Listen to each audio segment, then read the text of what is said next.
Je m'appelle David Fèvre, je suis maître artisan boulanger dans les Deux-Sèvres, plus précisément à Fenioux, dans un petit village de Gâtine, entre Secondigny et Coulon-sur-Autise.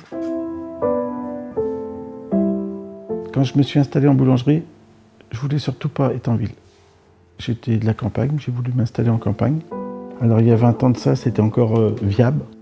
Aujourd'hui, bon, je dis pas que c'est pas encore viable, mais les villages se meurent. Je dirais qu'ils sont en mode soins palliatifs. Il n'y a pas de réaction de personne. Mais en attendant, depuis que je suis installé, il y a 20 ans, en 20 ans, il y a au moins 15 à 17 boulangers qui ont fermé autour de moi. Donc on est 2 ou 3 encore en survie, en sursis. Moi, des fois, ce qui me chagrine, c'est de remplir des rayons et puis pour faire du visuel, je préférerais avoir 2 sortes de pain et puis que j'en jette pas le soir. Notre métier, il est tellement beau qu'on ne peut pas le laisser s'éteindre, à laisser la place à l'industrie. Parce que c'est la grande inquiétude. Aujourd'hui, les industries, ils veulent nous copier. Ils font tout pour ressembler à des artisans.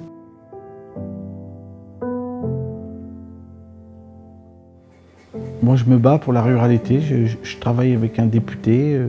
J'ai l'impression que les politiques, ils nous soutiennent quand ils ont besoin d'élections, mais arrivé à un moment, on n'est pas des pions, quoi. On donne un chômage aux gens qui ne travaillent pas, qui n'ont pas d'emploi, mais on pourrait garantir un revenu minimum aux commerçants qui sont seuls en ruralité et qui ont du mal à faire un chiffre d'affaires viable.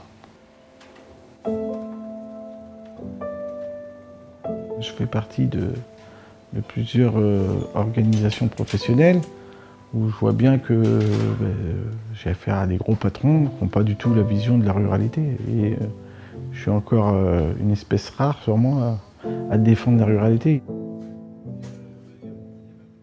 Il y a une valeur humaine derrière chaque matière première que j'achète.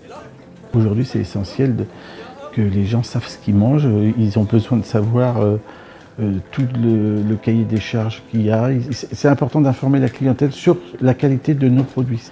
Et voilà, c'est l'économie locale, c'est l'humain, le cœur, la passion des hommes et des femmes qui chaque jour se lèvent pour faire avancer la France.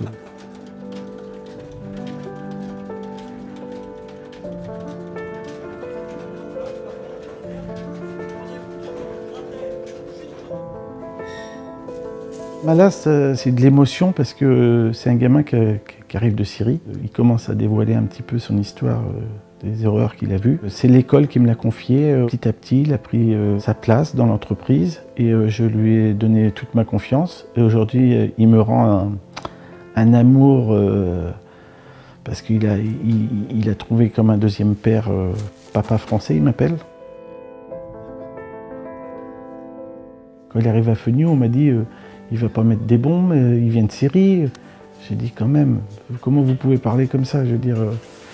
Et aujourd'hui, les gens le connaissent. Quand tu as 33 ans, qu'on te dit vous avez une tumeur à la tête et tu as 2 enfants, tu te dis c'est quoi demain? Et donc quand tu sors de là et qu'on te dit il n'y a plus rien, et bien là tu sais que la vie elle est précieuse.